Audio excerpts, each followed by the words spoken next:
Diyos ko! Diyos ko, saan ka ba nanggaling, ha? Ako, akala namin kung ano na nangyari sa'yo. Diyos ko, bata ka. Kaya po, Anak, miss na kita. Pinag-alala mo ang tatay eh. Kaya kasi mag-alawa po ako ngayon dito. Hindi ka na pwede sa amin eh. Rose, I'm sorry, ha? Hoy, ikaw siguro may pakanan pagka wala Rose. Ano? Papakindap palaga ko, ha? Idedemanda kita babae ka! Oh, hindi totoo yan. Huwag naman ho. Sorry ho talaga, ma'am. Sige na, umalis ka na! Kaya ko na si... Alis na! Hindi ka na, Rosan. Mariel! Kaya ko na si... Sama na to, Mariel! Mariel! Bakit ka na? Mariel!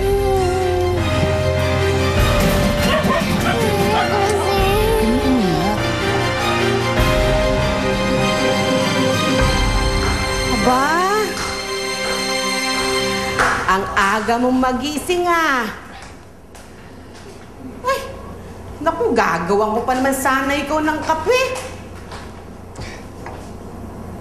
Ayun. Alam mo, ang gwapo mo ngayon. Mas bagay sa'yo yan, ha? May lakad po kasi ako. Susubukan kong hanapin ulit yung kapatid ko. Baka this time, swertehin naman ako. Ay, sana nga. Wala ka bang balak na bumalik sa pagkanta? Hindi ko pa alam, Tita Simang. Ngayon kasi gusto kong tutukan ulit yung paghahanap sa kapatid ko eh. Dati kasi nasimulan ko na siya. Pero kapag nade-dead end ako, humihinto ako eh. Pero ngayon, sinisiguro ko na hindi ko na talaga titigilan. Dahil naisip ko, siguro kung magkasama kami ngayon, mas maayos siguro yung takbo ng buhay ko. Mas masaya, mas kompleto. Kaya habang hindi pa uli ang lahat, susubukan ko magsimula ulit. Dahil si Abigail ang pinaka-importante sa buhay ko ngayon. Tama ka. Pero,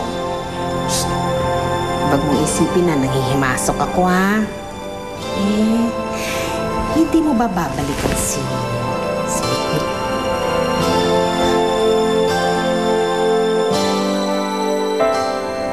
Pero alam mo, tama ka eh. Hindi ba dapat yung inaayos mo muna yung sarili mo bago mo siya harapin?